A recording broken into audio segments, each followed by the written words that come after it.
Quero convidá-lo para abrir no livro de Lucas, capítulo 19. Leremos responsivamente do verso 1 ao 10. Lucas 19, leitura responsiva, do verso 1 ao verso 10.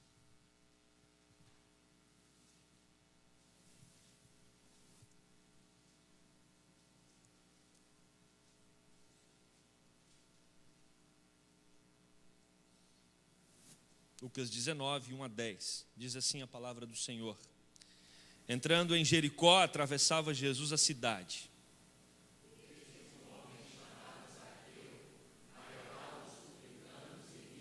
Procurava ver quem era Jesus, mas não podia, por causa da multidão, por ser ele de pequena estatura.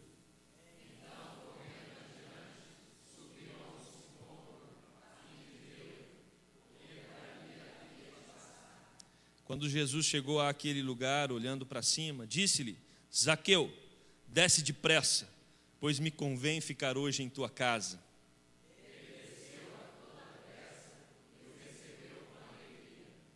Todos os que viram isto murmuravam, dizendo que ele se hospedara com um homem pecador.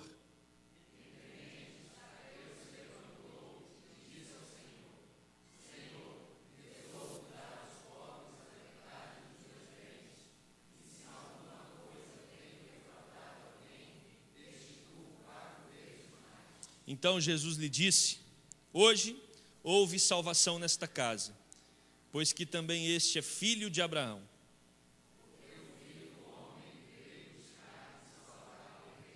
Amém. Mais uma vez vamos falar com Deus.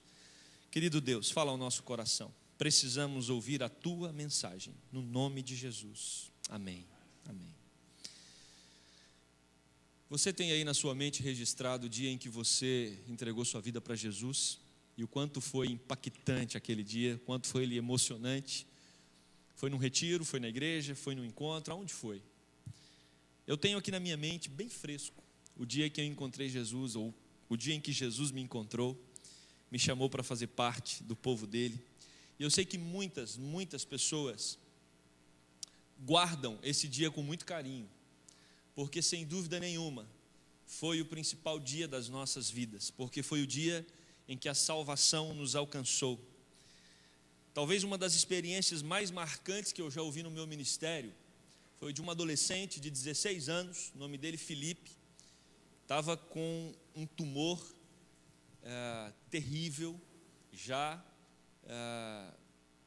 terminando todos os recursos de tratamento que ele poderia contra aquela enfermidade, e num retiro de adolescentes, ele muito debilitado, resolveu ir para ver os amigos, e eu me lembro que nós demos a palavra para ele, e ele falou: olha, a minha vida era como de um adolescente normal, tudo certo, estudando, sonhando, brincando, projetando a minha vida, mas teve um dia, nesse lugar, a gente estava num retiro, num acampamento, que eu ouvi o evangelho pelo pastor Alexandre, e foi bem nessa pedra, era uma pedra como essas, e ele tinha anotado em qual pedra ele tinha ajoelhado, e foi nessa pedra aqui que eu ajoelhei, e falei: Jesus, a minha vida te pertence agora.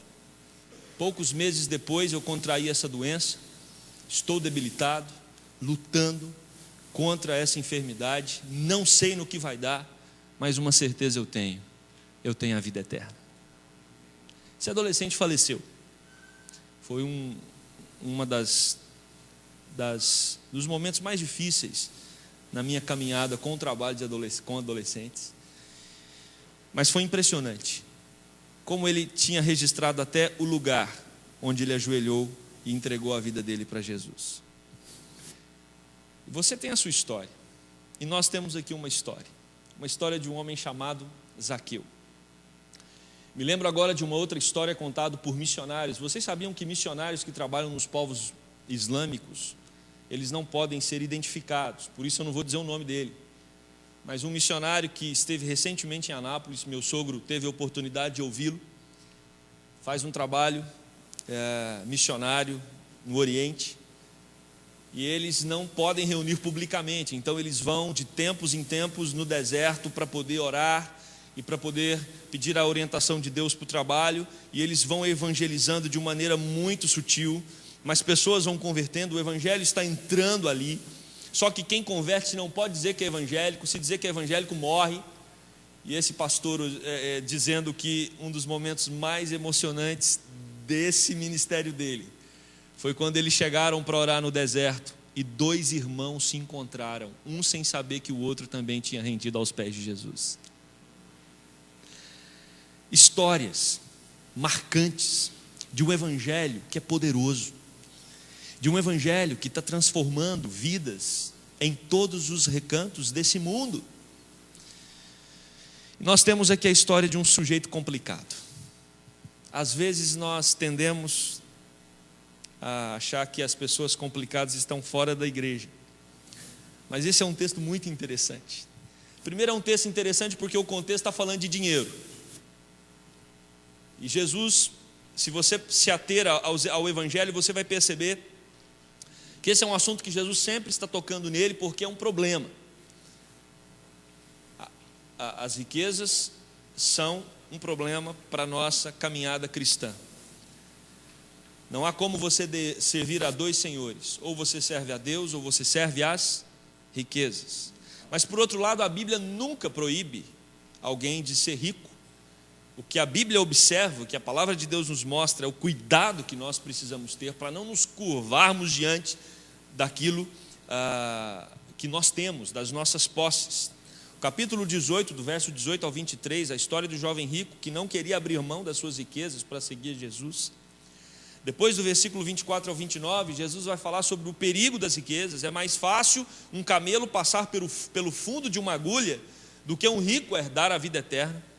As pessoas que estavam ao redor afirmaram que então era impossível uma pessoa que tivesse muitas posses herdar a vida eterna. E Jesus responde que os impossíveis pertencem a Deus. Deus pode. E aí ainda no capítulo 18, do verso 35 ao 43, quando Jesus se aproxima de Jericó, Jesus cura um mendigo cego e o salva. E agora começa a história de Zaqueu. O impacto estrondoso do evangelho. Esse é o tema que eu queria trabalhar com a igreja hoje. O impacto estrondoso do evangelho. Jesus entra numa cidade, chamada Jericó.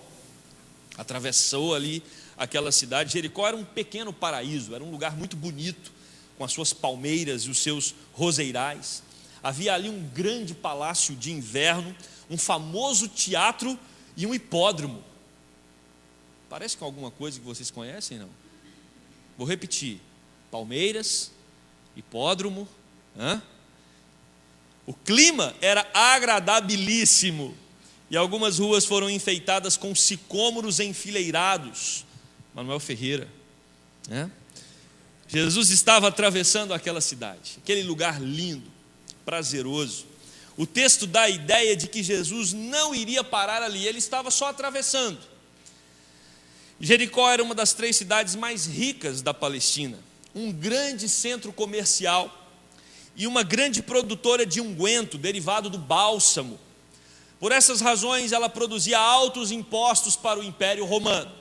Havia uma prosperidade muito grande naquela região e o Império Romano explorava aquelas pessoas. E por isso, qualquer cobrador de impostos ali, ele era odiado.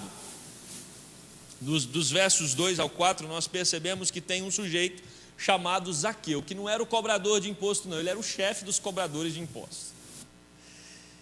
Era quem determinava, né? Vinha a ordem do império e ele então tinha que repassar essa ordem de quantos por cento deveriam pagar de imposto quem trabalhava, quem habitava naquela região.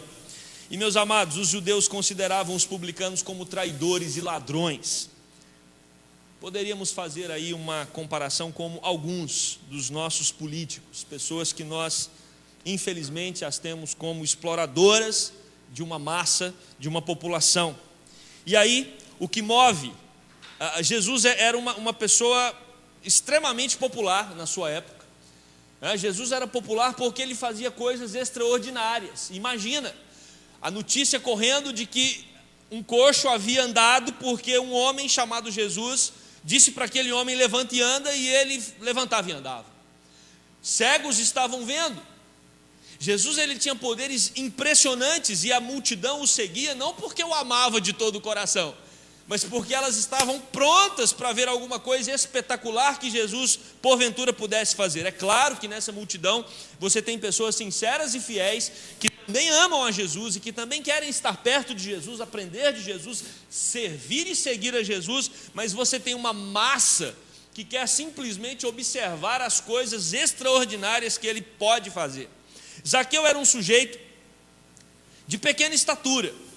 Ele estava impedido, número um, por isso. Ele era baixinho, não tinha condições de observar Jesus por cima da multidão com a sua estatura natural. Outro problema de Zaqueu é que Zaqueu era um sujeito impopular. Ele não era bem-vindo diante da multidão. E ia gerar uma crise, um problema, se ele tentasse infiltrar no meio das pessoas para chegar até Jesus, para simplesmente ver Jesus. Por isso ele tem uma ideia, né? Diferente. Ele quer ver Jesus do alto e ele usa os seus meios disponíveis naquele momento para isso. Muitas vezes achamos que certas pessoas não podem se aproximar de Jesus. A multidão, ela não queria que Zaqueu se infiltrasse ali, porque Zaqueu era uma pessoa muito impura, muito suja, para estar entre aqueles que estavam caminhando com Jesus. E às vezes a igreja, ela pode ter esse sentimento de que algumas pessoas não são dignas de estar entre nós. Meus amados, muito cuidado com esse sentimento, porque a religião, a fé verdadeira, ela não pode excluir pessoas. Todos podem ter acesso à presença de Deus, até porque, como ouvirão se elas não têm acesso à presença? Como ouvirão se elas não se achegam para ouvir a mensagem da salvação? Nós precisamos entender que a função da igreja é levar o evangelho de Deus a todas as pessoas. Quero dizer mais: qualquer pessoa pode ter a sua vida transformada pelo poder do evangelho. Qualquer pessoa. Não é à toa que muitos estão pregando em presídios. E eu sei que nós temos dificuldade de acreditar na transformação de vida de presidiários. E sei que muitos presidiários usam isso para, de alguma forma, manipular o sistema para sair beneficiado. Mas existem pessoas que convertem verdadeiramente ali. Em qualquer lugar, pessoas estão se rendendo aos pés de Jesus e reconhecendo como Senhor. E Zaqueu tem uma ideia brilhante. A ideia dele é subir num sicômoro. Era uma árvore fácil de se escalar, e por isso então ele tem essa ideia e ele pensa: bom, se eu subir na árvore, eu vou conseguir enxergar Jesus, vou ver quem é esse ilustre homem que chama a atenção de multidão, e eu só quero matar a minha curiosidade. Zaqueu só quer matar a curiosidade dele, ele só quer ver quem é esse homem tão famoso. E o versículo 6 diz: quando Jesus chegou àquele lugar, Jesus olhou para cima e Jesus disse: Zaqueu, desce depressa, porque me convém ficar hoje em tua... Meus amados, esse versículo ele é fantástico.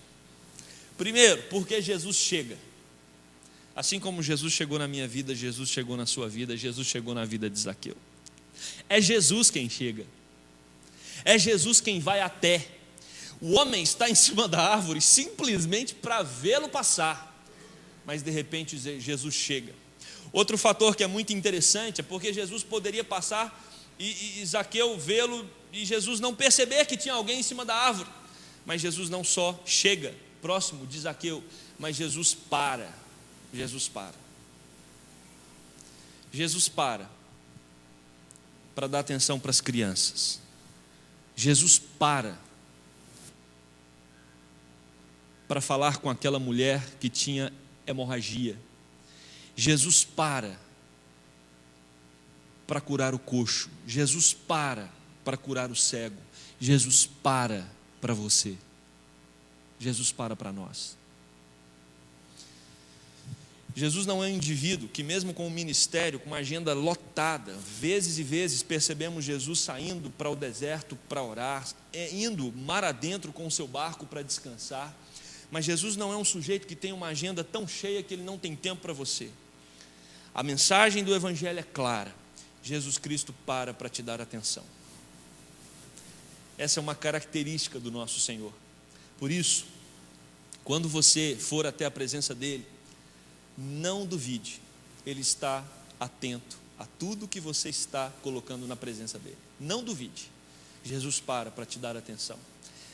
Leia os evangelhos nessa perspectiva.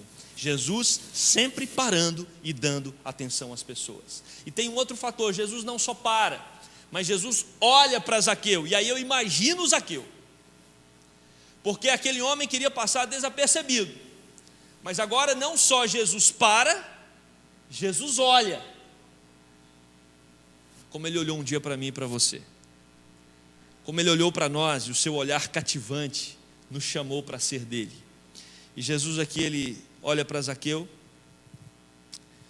Ele vê Zaqueu, Ele é o Deus que vê, e Jesus estabelece um contato com Zaqueu.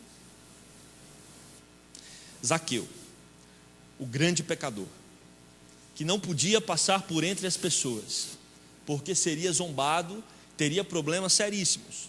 Zaqueu, aquele que era rejeitado pela multidão, de repente ele tem o Jesus Cristo, Senhor dos céus e da terra, parando, olhando e mais, dizendo para ele o quê?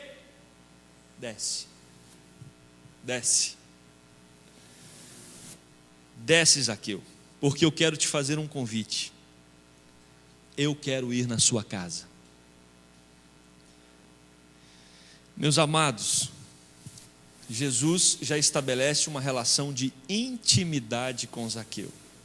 E essa história poderia terminar aqui, seria uma história muito linda, tranquila, bonita, de um Jesus que está atento às pessoas que estão ao seu redor, mesmo que sejam pessoas curiosas apenas, mas uma história de um Jesus que intervém, que chama, que convida e que vai até a casa de Zaqueu. E que maravilha, que bom que é assim. Não, mas nós temos o outro lado da moeda, nós temos a multidão. E a multidão, diz o versículo 7, começou a murmurar dizendo: como que ele vai se hospedar com um pecador? A multidão cai em desespero, porque se Jesus diz que é Deus, como ele pode ir na casa do do Zaqueu? Entendeu? Como ele pode ir na casa de um político corrupto e jantar com esse homem? Aliás, imagina Jesus indo jantar com um desses políticos famosos que nós estamos vendo na imprensa a todo momento, sai no jornal, em todos os jornais estampados, como se fosse nos nossos dias: Jesus Cristo janta com o fulano de tal, condenado pelo mensalão. Qual a impressão que eu e você teríamos de Jesus? Se um pastor hoje resolver evangelizar esses homens e sair para jantar com eles e for encontrado num restaurante, e alguém tirar uma foto, vai dizer o que do pastor? Olha só, está vendo essa raça?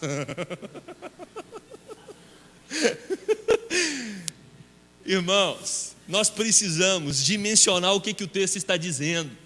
Não pode o santo sentar com um homem do perfil de Zaqueu, mas comigo ele pode sentar, com você também, né? Meus amados, Jesus veio para pecadores, e eu tenho uma impressão que às vezes nós achamos que não somos tão pecadores. Às vezes nós nos colocamos mais do lado da multidão do que do lado de Zaqueu. E eu quero dizer para você, nós não somos tão bonzinhos assim. O mesmo pecado que atinge toda a raça humana é o meu e é o seu pecado. Se você entende e crê no Evangelho, o Evangelho nos iguala. Leia Romanos 3. Todos pecaram e a uma se fizeram inúteis. Quando o texto diz que a uma se fizeram inúteis, o que Paulo está querendo nos ensinar é que não há nada nas nossas ações que possa agradar a Deus se não for por intermédio de Jesus Cristo e do Santo Espírito. Nós somos todos igualmente pecadores. Esse é o centro da mensagem de Jesus. Nós não temos que nos considerarmos melhores que ninguém, porque o outro tem um determinado tipo de comportamento. Se nós somos um povo santo, não é por causa de nós mesmos, mas é por causa do Evangelho do Senhor Jesus, é por causa da obra do Espírito Santo que nos purifica, que nos santifica. Então, não é meu próprio, mas vem do próprio Deus. Então é Deus em nós e não nós mesmos. Aliás, se atentarmos ao Evangelho, vamos entender que à medida que nos aproximamos de Deus, temos mais condições ainda de avaliar quão pecadores nós somos. O Evangelho tem esse propósito de nos mostrar quão indignos nós somos. Por quê? Quanto mais entendemos a nossa indignidade, mais vamos nos impressionar com o amor de Deus e com a obra de Jesus Cristo. Porque se eu me considero uma pessoa até boa, então a obra de Jesus foi só para me melhorar um pouco. Foi só para aperfeiçoar uns detalhes que não estavam bons. Não, nós somos pecadores, nós éramos condenados, estávamos perdidos como toda a raça humana. O que faz a diferença é que um dia Jesus parou, um dia Jesus olhou e um dia Jesus nos chamou. Isso é que faz toda a diferença. E a multidão está reclamando porque ela não suportava a figura de Zaqueu. Eles estão em um processo de endurecimento de coração. E aí do verso 8 ao verso 10, nós percebemos quão estrondoso é o Evangelho na vida de alguém. A salvação é seguida de uma série de transformações. Aqui nós temos outro detalhe. Quem realmente encontrou com Jesus Cristo precisa ter a sua vida transformada pelo Evangelho. Ele dá a metade dos seus bens aos pobres, e as pessoas que ele havia defraudado, ele restitui 4 vezes mais, que era a lei da época. Ele cumpre a lei da época. Se você defraudou alguém, você deve restituir essa pessoa 4 vezes mais. O que nós percebemos aqui no final do texto? Nós percebemos que quando o Evangelho entra na vida de alguém, transforma o comportamento do indivíduo. Vivemos um momento de explosão evangélica no Brasil. Como tem evangélico nesse país? De acordo com a revista Isto É, de uns 3 anos atrás, até 2020, metade da população brasileira será evangélica. Mas a grande pergunta que nós devemos fazer é: qual impacto, qual transformação que esse evangelho está causando?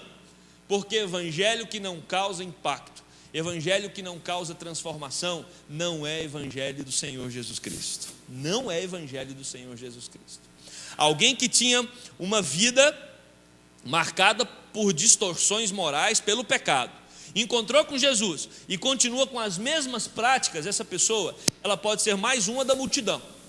Ela pode ter visto Jesus, se impressionado com Jesus, interessado pelos ensinos de Jesus, mas isso necessariamente não significa que foi alguém que encontrou com Jesus, alguém que teve um impacto do Evangelho em seu coração. E aí a gente precisa entender claramente isso. Nem todo mundo que me chama Senhor, Senhor, pertence a Jesus. Nem todo mundo que está no hall de membros de alguma igreja evangélica significa que o seu nome está rolado no livro da vida. Aliás, a palavra de Deus deixa claro: existe o joio, existe o trigo, e Jesus, no tempo oportuno, vai separar o joio do trigo. A multidão era uma multidão que se interessava por estar perto de Jesus, mas era uma multidão que não havia sido transformada pelo Evangelho. E eu faço uma pergunta para você nessa noite: quem é você nesse processo todo? Quem é você? Quem é você? Você é alguém que realmente, como Zaqueu, um dia encontrou com Jesus, e esse encontro foi marcante, profundo, desestabilizou toda a sua estrutura, fez você se humilhar, fez você afirmar coisas que antes você não afirmaria jamais, fez você professar aquilo que em outras épocas você achava um absurdo? Ou você é apenas alguém que acha a fé cristã interessante? Alguém que acha os ensinos de Jesus atraentes, mas na verdade nunca teve a experiência de ouvir o chamado dele dizendo: vem para cá, vem fazer parte do meu time, vem ser um dos meus, venha ser meu discípulo. O que nós temos aqui nessa história é um homem que era odiado, um homem que realmente era um transgressor, um malfeitor, mas que é alvo do grande amor de Deus, e esse grande amor de Deus transforma todas as suas ações. Esse é Zaqueu, um homem que foi transformado pelo encontro que teve com Jesus Cristo, e essa transformação muda todas as áreas da sua vida. E é curioso porque o texto destaca a questão financeira, não é? Se você prestar atenção no contexto que está falando sobre riquezas, você tem um homem que, ao encontrar com Jesus, ele quer deixar claro que o dinheiro já não é mais o senhor da sua vida. Preste atenção, eu não vou usar esse texto para pedir a metade dos seus bens para a igreja, pode ficar tranquilo. Não vou, seria um absurdo fazer isso, seria um erro de interpretação bíblica. Mas eu vou dizer para você, e aí não é um erro de interpretação bíblica, a partir do momento que você encontrou com Jesus Cristo, o seu dinheiro não te pertence mais, mas deve ser usado para a glória dele. O seu patrimônio não é seu mais, o seu patrimônio agora é dele. É interessante, muitas pessoas convertem a mente, convertem o coração, mas tem uma dificuldade de converter o bolso. Não, coisa particular é particular, isso aqui é coisa religiosa, a gente precisa separar os setores. Não, você não precisa dar os seus bens para a igreja, mas você precisa entender que você não tem mais nada, que tudo que você tem agora pertence ao Senhor Jesus, é dele, por uma razão simples: ele comprou você, e comprou você com todas as suas posses. Por isso precisa ser usado para a glória dele. Por isso você precisa cuidar da casa onde você mora, que é sua, como sendo a casa dele. Por isso você precisa entender que a sua mordomia, você é apenas alguém, um mordomo que cuida daquilo que é do rei, porque tudo pertence ao rei. E Zaqueu não teve dificuldade de entender isso, e a resposta dele é imediata: Senhor Jesus, para provar que agora o Senhor é o Deus da minha vida e que eu não amo mais as riquezas dessa terra, eu vou dar a metade dos meus bens aos pobres, e se eu defraudei alguém, eu quero restituir 4 vezes mais. Irmãos, naquele exato momento, Zaqueu tem o seu patrimônio indo para menos que a metade.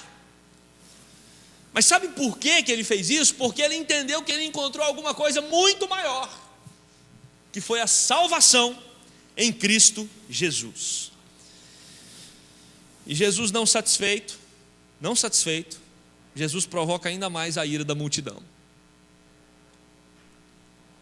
quando ele diz: hoje houve salvação nesta casa. Ou seja, vocês estão andando atrás de mim para ver milagres, vocês estão andando ao meu redor para ver multiplicação de pães e comer dos pães que eu multiplico. Vocês se impressionam com o que eu falo, mas eu estou à procura daqueles que querem ter um encontro real, verdadeiro, profundo comigo.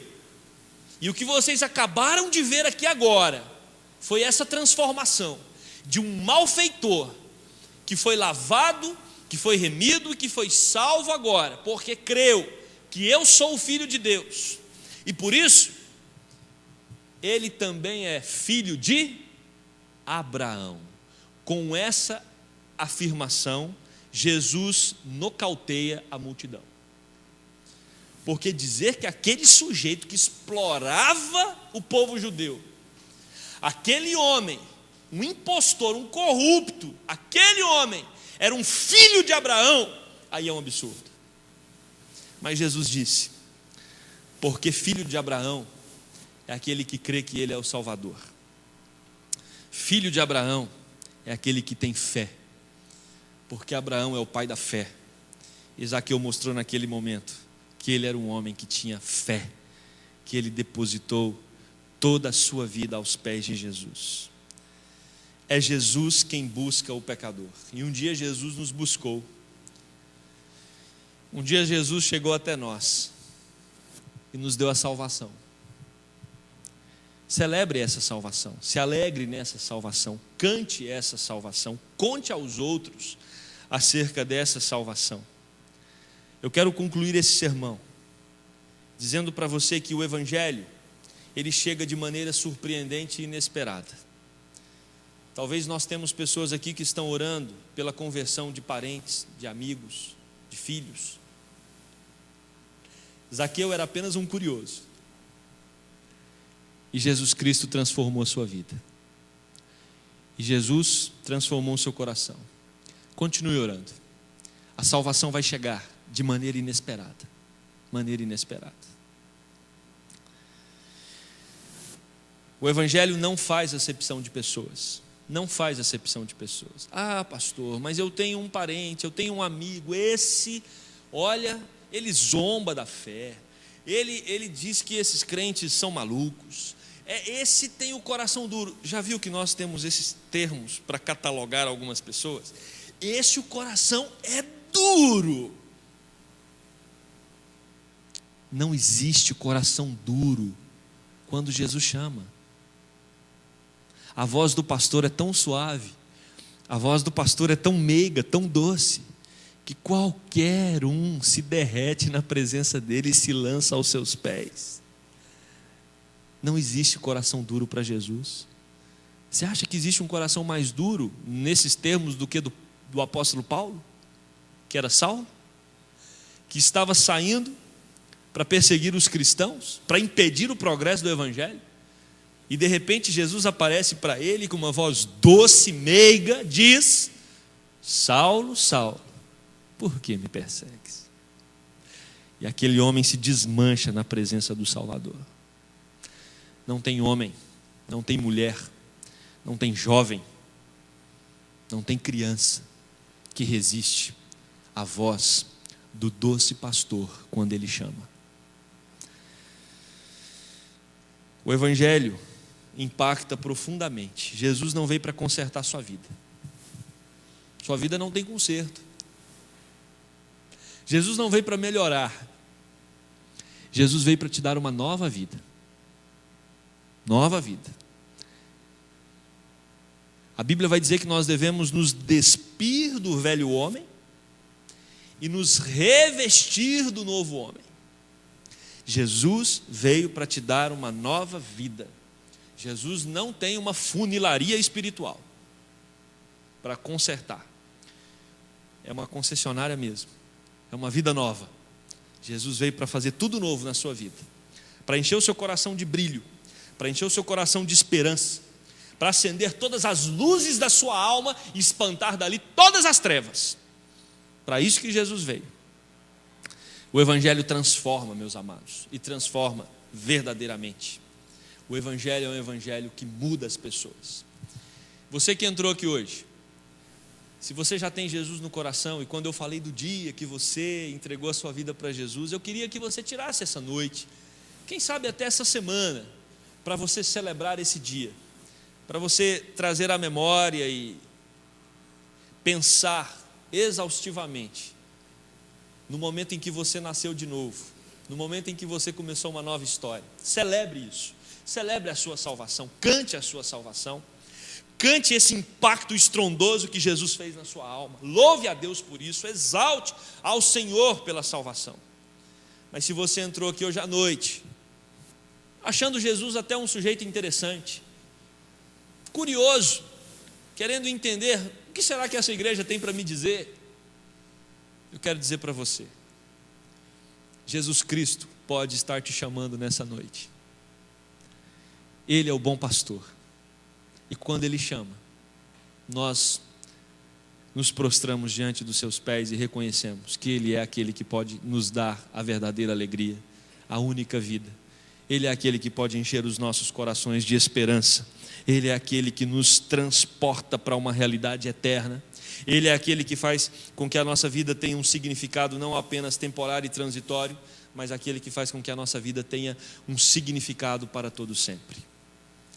Eu comentei com algumas pessoas essa semana que, especialmente na ceia de domingo passado pela manhã, quando nós participávamos daquele momento do cálice, veio à minha memória o grande dia em que nós nos reuniremos.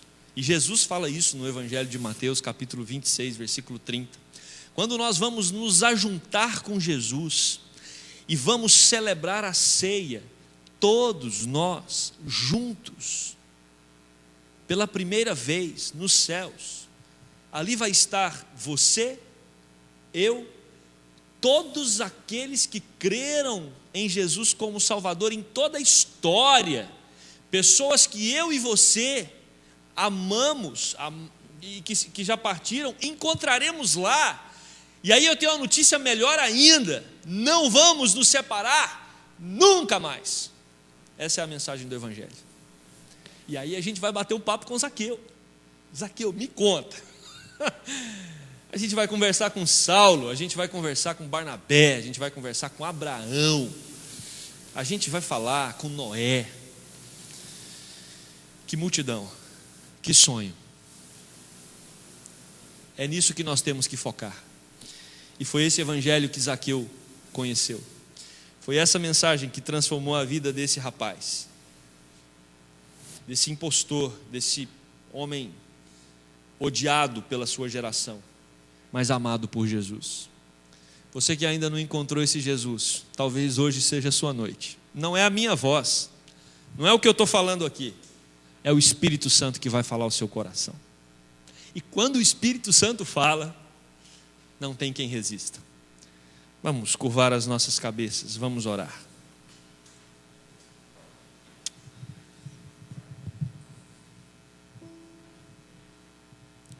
Você que já está na caminhada cristã, quero fazer um desafio para você. Foque em Jesus. Tudo que você faz, tudo que você vive, é para Jesus. Não se perca numa religiosidade mecânica. Não se perca nas atividades dentro da igreja, achando que elas têm um fim em si mesmas. Foque em Jesus, porque foi Jesus que encontrou você e que de uma maneira terna e amorosa te chamou para fazer parte da família dele. E prometeu para você que um dia ele vai voltar e vai te levar para morar com ele por toda a eternidade. Foque em Jesus. Olhe para Jesus. Não caia nem para a direita, nem para a esquerda. Ame a Jesus. Siga a Jesus por aquilo que ele é, pelo que ele foi no dia da sua conversão e pelo chamado que ele te deu.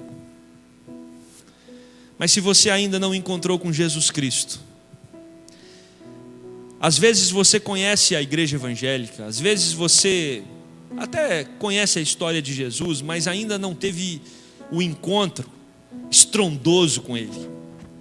Ele ainda não fez da sua vida, do seu coração, a morada dele.